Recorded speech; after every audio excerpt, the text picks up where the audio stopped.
Alright, this is Solve Analysis Week 2. We got Dingo05. Dingo averages about a minute on 4x4. We got a Yao method. He's a white cross solver, so I think it's pretty relatable to a lot of people. A minute's a pretty common spot to be stuck on. So, oh shoot, okay. I hope it's in frame. One sec. If this isn't... shoot. Okay, one sec. Pro tip. If you're recording, it's not a big deal. I can fix this myself. But if you are recording it, oh, it's not. It's totally my own fault. That's why I forgot to. Okay, I'm gonna reset this. Oh, here we go. Here we go. Now we're back. Okay, we're much better. Now we can see again. So it would be nicer to have, just in terms of like video angle. If it's the cube's a little higher, it's a little better. I don't really need to see the time, but all right. So we got solve 1. Yeah, we can see this. Solve 1. All right. I guess actually this is a good angle. All right, so here we go. We got, this is a pretty easy start. As we can see here, we got white 2x1. We got all the whites on the M layer, and we got yellows. Oh yeah, this is a very easy start. Let's see. It should be U2 RY2. Boom. There we go. That was nice. Yep. Solid start. All right, so this is going to be a thing throughout the entire average. Dingo does his first 3 Yao edges on E. You got to do them on M. Do a rotation with white on left, yellow on right. He made a note of this, setting he's trying to switch. Just you got to do them on M. Every single person does them on M. That's fast. It's pretty much just a requirement. I'm not going to make a note of it anymore, but just that's just a necessity.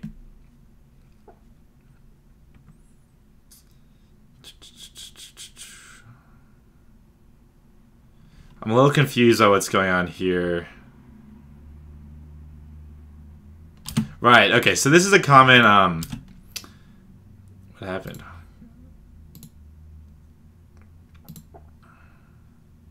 So here, Dingo finishes his first 3 edges, and he's not really sure what he wants to do. Like, what's interesting to me is that he sees, it's clear that, it's clear that we got 3 blue centers here. This is great. This is perfect. We should immediately. This is pretty much as good as it's going to get, unless you have a free center, which is pretty rare. So this is as good as it's going to get. Essentially, do blue. First thing you should do. Okay, that U's fine. That way he can pair up the. He puts 2 solid pieces on left, 1 unsolid piece on right. That way, with RY turns only, he can finish the center. Then looks like he's trying to save that red.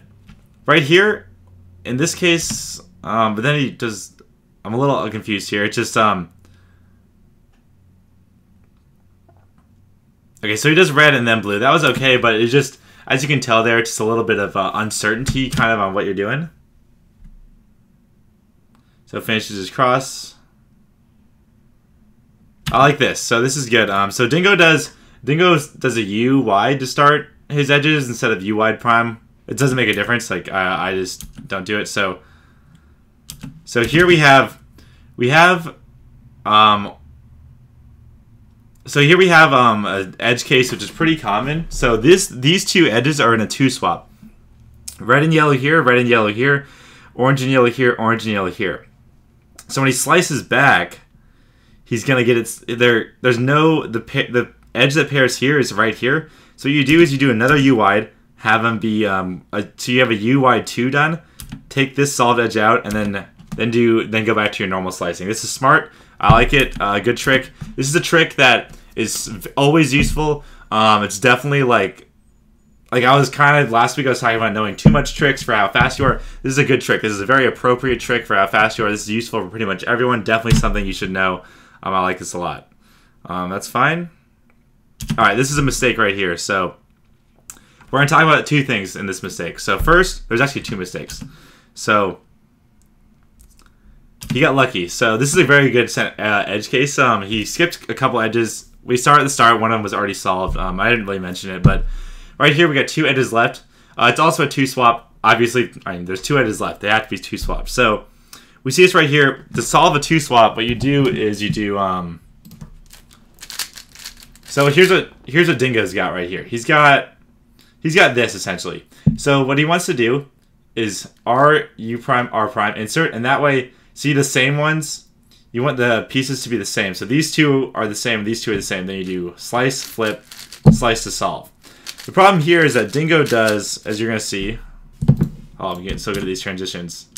He does on accident, what he does, the first mistake is that he sees that he's got two edges left. All right, good. I want to put them together so I can slice up slice. And before he does anything, either he misrecognizes it or he doesn't think to look first, and he just straight up inserts it right here. And the thing about this is that if you slice here, you can't flip. This is correct, and this is not. That's the setup for a 3 cycle as opposed to a 2 flip. So then he's stuck here. So the correct solution here now, I guess, I'm not really sure because you have cross solved. I guess this is fine. You flip. So what Dingo does next is it's flipped incorrectly, so he does a flip, and then he does a slice, and he does a flip. That's just really slow, which is unfortunate.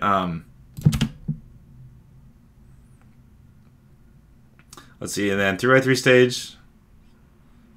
All right. A little, like, right there, a couple things in those last 2 pairs I'll just make a note of. Good pair there. Actually, that's fine. Right here you can just tell, it's important to know what you're doing before, like, you're a minute on 4x4, so you're definitely solid cuber. Like, you're a little bit too fast to be making kind of a rudimentary mistake. I needed this case, actually. And he does an F prime, and then he realizes this is really awkward. So he kind of goes back to the much better this. This is kind of something you just need to make sure that you see the case, think of the whole case, you know the whole solution in your head, and then you do the whole solution. Right here, this is great. He doesn't use the OLO parity that I do, but luckily for everyone, all the OLO parity algs, this is the OLO parity skip case. So he gets pure OLO parity. I like the double triggers right and left. That's solid. That's good. Oh, sorry, spring swap. Dang it, I was killing it for a second on the spring swaps. Screen swaps. Alright, so let's talk about 1 sec. So yeah. Yeah, so he gets the OLO parity skip case right here. A little shaky, but not too big of a deal. Right here, this is what Dingo has actually made a comment about. He wants to get better at this. So this is a common case. Dingo has. How do I say that?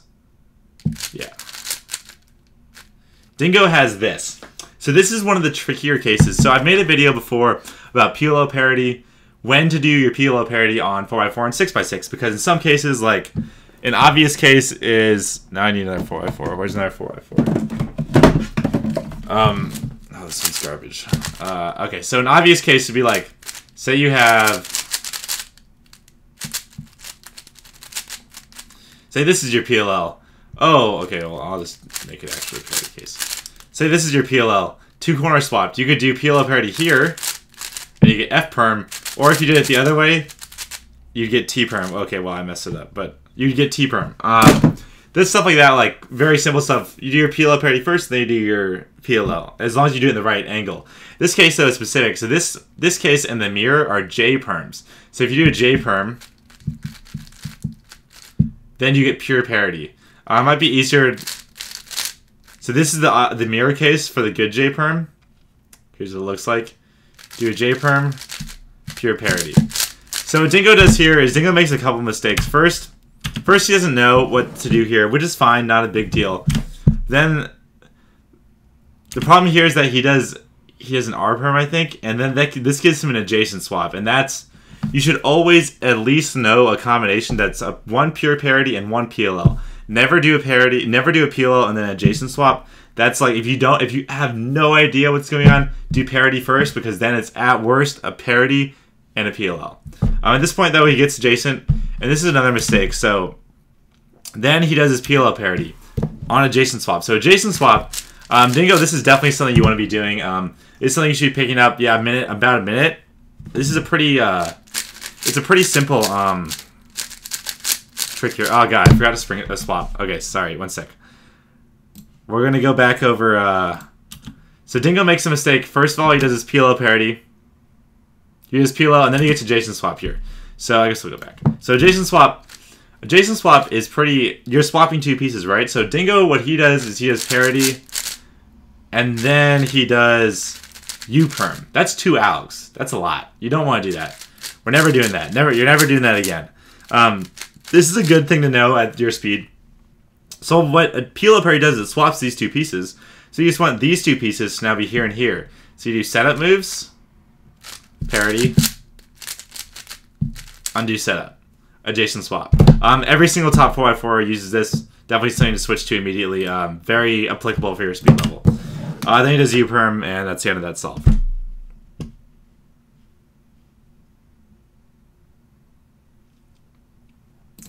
So scramble. All right. So here we got. Right here we got. So we got. This is a pretty easy start. We got at about a minute stage. I'd recommend first know the. You should be able to memorize the whole first center and inspection always. That's easy. It's only 4 pieces. Pretty easy. And then you should think about, maybe if it's easy, you could think about knowing where the first bar of your second center is. That's not too big of a deal. It's a good time to start thinking about tracking your other pieces, though. Like, you're solving your whole white center. Got it memorized. Know where the yellow pieces are going to show up, like, so you know where to look.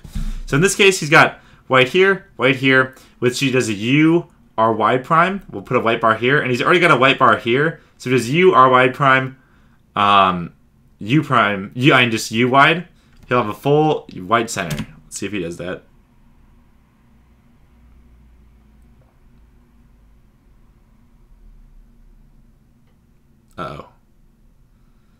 Okay, so it was okay. He pretty much did in this case. There's a slightly more optimal way to do it, but it's just a good idea. I wouldn't I'm not going to go into it because it's not as applicable at this level, but I'd say in general it's a better idea. Like, make sure you're thinking about alternative options and like what's more the move count. Although this did end up pretty. This is actually pretty nice. All right.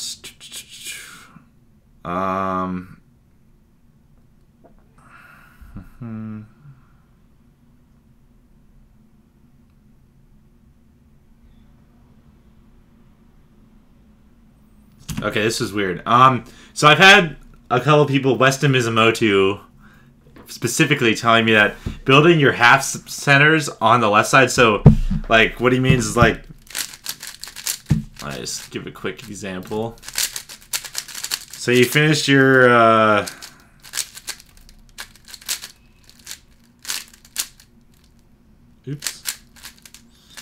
So you finish your cross edges, and then instead of building your centers one at a time, I know how to not do this. You build your half centers, so green, red, blue, orange. And this makes it a lot easier to finish off your centers. I wouldn't recommend this for any skill level. I don't think this is useful. Maybe it helps for some people, but I really don't think that this is what you want to be doing. I'd strongly recommend building your entire center one at a time. So like right here, what Dingo does here is he builds half center. I just wouldn't, I don't think this is useful at all. So he's got his half centers. He puts blue on the left, which is fine. Then he makes his orange, and then once he kind of got a free orange bar there. After that, you gotta make orange, you gotta make blue. That's the next two things you gotta do immediately. Don't think about green or red. Instead, he kind of makes half centers and then finishes off. You can tell it's just kind of awkward, and it's a little bit awkward, and it's really not going to transition well into future growth, because you're definitely going to be dropping this pretty soon, I think, in my opinion. And I just not something that's going to kind of help you out it'll maybe help you out a little bit in the short term, but I really don't think it's going to help you out at all in the long term. Alright, so right here,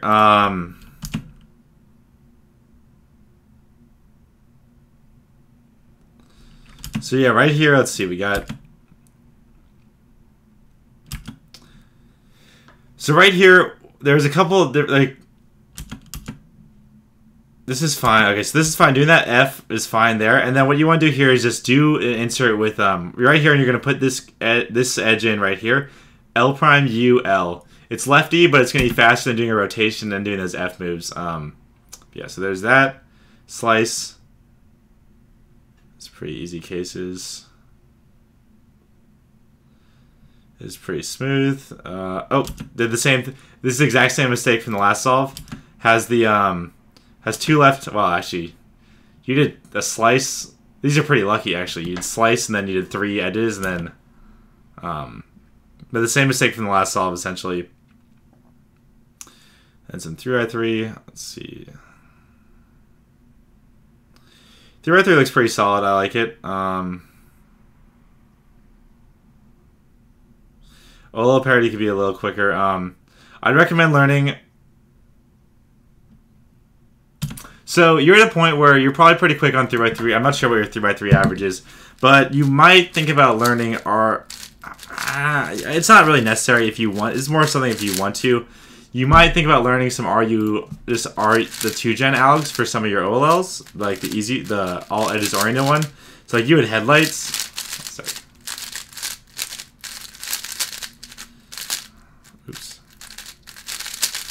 Oops. Yeah, you had headlights right here, and you can do this, and it's probably fine. But there's other algs, like that's the headlights alg also, that are just a lot more reliable on bigger cubes, but that's not necessary at your speed level right now. Those both had kind of lucky edges, by the way.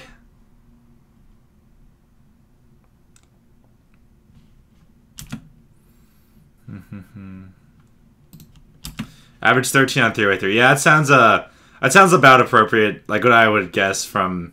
I was thinking like 12 to 16 range. The F2L pairs the 3x3 shades looks pretty smooth.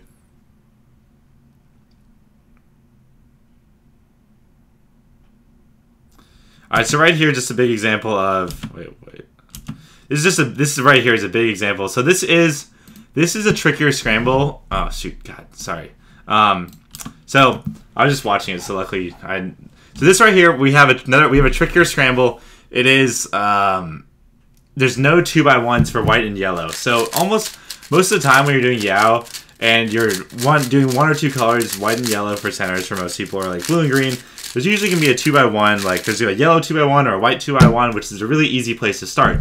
In this case, there is nothing, and that makes it a little trickier, but you're at about a minute stage.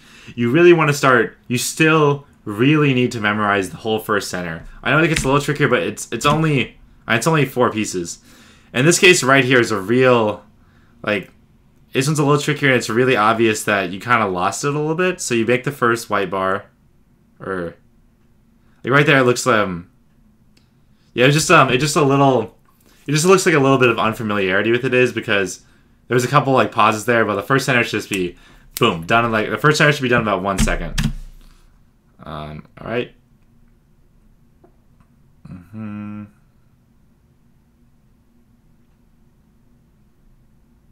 All right, right here. This is not. I don't think this is too advanced. It's just a basic finger trick thing. So first pair, and then boom, right. Whoops. Makes his green and white. So right here you got this. We got our red and white here. We got our red and white right here. And so there's a couple ways we want to pair these up. We need to flip this edge and put it in. So we can put it down to the left, or we can do a back insert because the edge is right here. If we do R prime, U R, U wide, that's really fast and finger friendly, and we'll immediately pair this up right there. This is fine, but it's just a little more awkward. Then you got a lucky free edge there. Oh, the half centers. The half centers make it kind of difficult for me to. All right, what just happened? I wasn't sure what happened in the center. So I see. Yeah, it is kind of half centers. The half centers make it kind of hard for me to analyze this because it's a little interesting, but they're kind of smooth. It just can be a lot easier. You can do more. Half centers in general are like are very restrictive on what you're doing, obviously. So that kind of like lessens your possibilities and therefore lessens the advanced stuff you can be doing. It's just a good idea to kind of move away from that. Right here.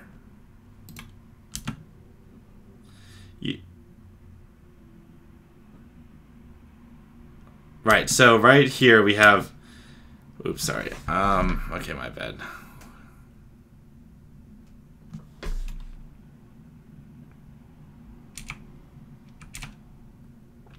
So we have a skip, and now we finished our first 3 edges. So we are obviously over cross, and this one's solved, the back left is solved, and the back right solved.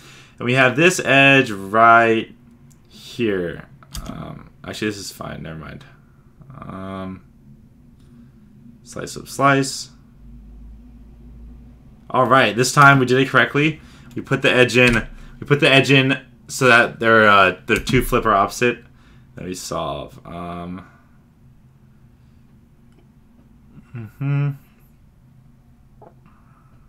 Right here, just a good idea for this case. I mean, averaging 13 on 3 right there, this is definitely something you want to be doing. This is a partial edge control thing. So see, if you're at 13, this is definitely something you should be doing. Right here, you're already doing an F turn.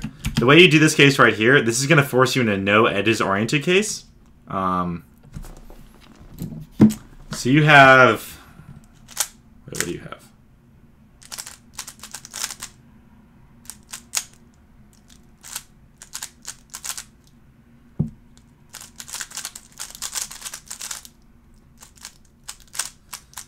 Right, so you essentially... Wait, no. You have... I'm really bad setting stuff up. So you have this right here. This is the case you have, and you do this. This gives you a no edges oriented case. If you do it like this, which is essentially the same finger trick, you get 2 edges oriented. So, just in general, you should be thinking about edge orientation during 3x3. If you're at 13 seconds, definitely something you want to be doing.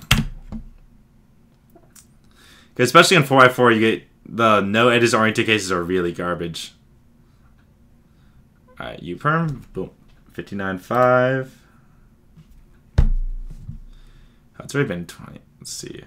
Most of the stuff, at this point, I'm just looking for kind of new stuff, because that was a good center start. I liked it. It looked a little easy, but it was clear that you had the first 3 bars planned, so I like that a lot. I'm looking for mostly just new stuff, because a lot of the mistakes are going to be pretty similar.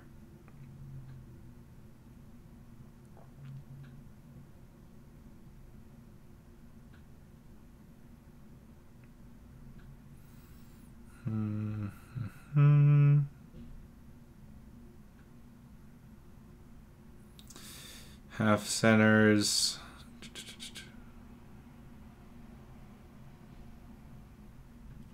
One sec, let me watch that again.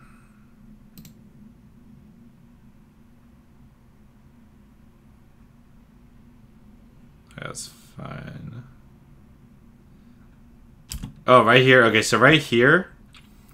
Right here, you're in. So what's gonna happen right here is that.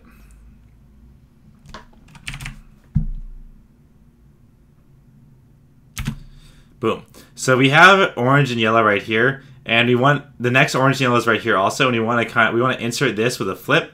This is a great time to use a back insert, even though you're already going to rotate over here naturally because of the way edges are set up. R prime U R is way faster than using F turns. So do a back. You should see this pair here. Always be looking for the step ahead. You want to see this pair. You want to see this edge that's already there, and then do the back insert as opposed to now doing this F. Like this more slower F turns right here. Okay, so right here, I'm not sure if you didn't recognize the case or if you don't know it. Let's see, so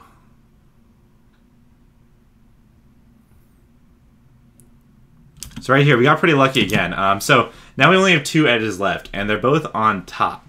So there are 2 algorithms for this. If you're averaging about a minute, I think a minute's probably a good time to start picking this up. Especially if you're 13 on 3x3, you obviously know full OLL, PLL. These are really, really easy algorithms to learn. I think they have enough benefit to where even at kind of a slower speed that they're pretty useful. Essentially, go check out, I think there's a Sire the King video. I'll post it. Search 4x4 algorithm. Well, let me just actually go.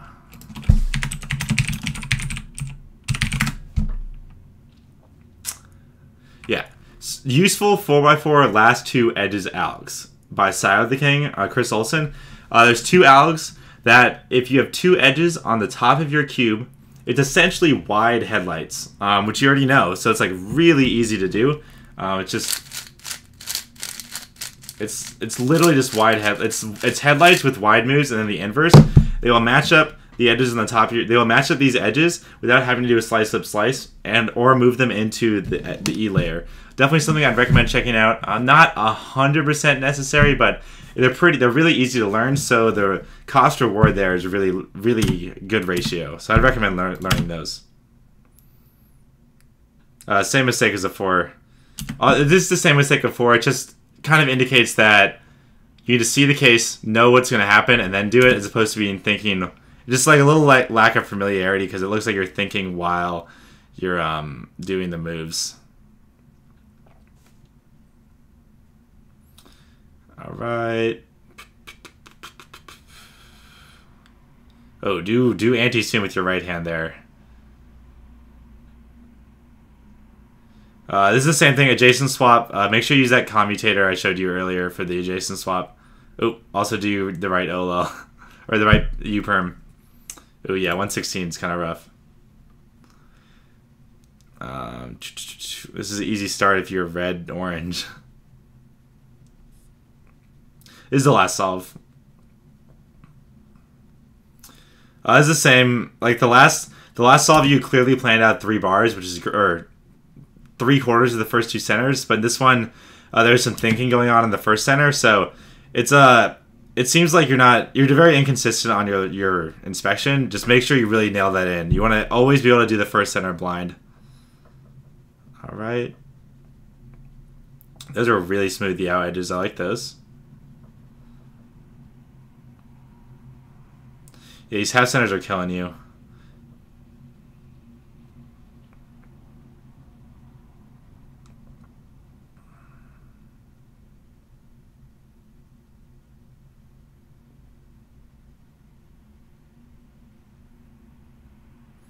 No, it's just not the right. Oh, whoa.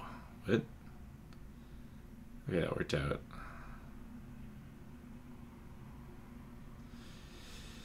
Yeah, it's oh, see, yeah, that one worked out. You see, that was the same F2L case you had earlier, but the oriented edge was in a different spot, so that gave you a good OLL case. So that was smart. All right, so that was the whole average. Nothing too new in the last couple of solves. So kind of closing thoughts. What I've talked about mostly is first edges. You gotta do them. You gotta do them on M. First 3 out edges. You gotta do them on M. PLL parity. Just learn your commutators for adjacent swap. Just kind of study some cases, or just when you get to a case you don't know what's gonna happen, stop the solve. Don't care what time it is, and just figure it out right then and there. It doesn't matter what happens when you're practicing. Much better to kind of figure it out then than to sabotage yourself for months to come. The only other big thing I didn't really cover specifically because it was more something I noticed overall. There's a lot of times where, especially during your first 3 out edges and sometimes in your other edges, it looks like you forgot what you had already done. Like you'd be building like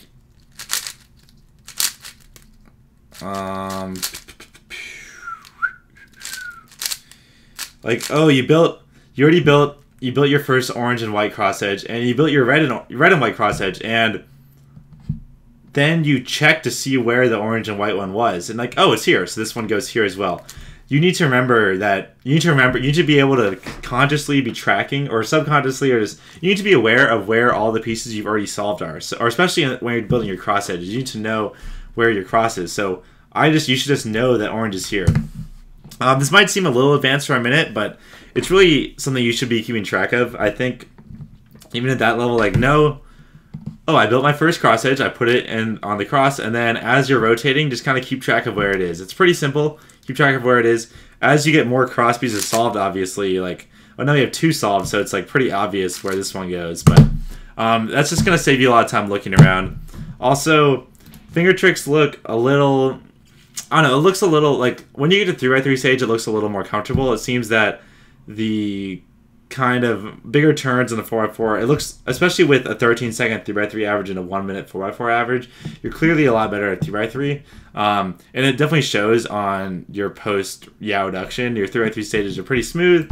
It seems that obviously you've learned a bunch of algs then because you know full OLL, PLL. Definitely pick up those 2 algorithms for the edges on top.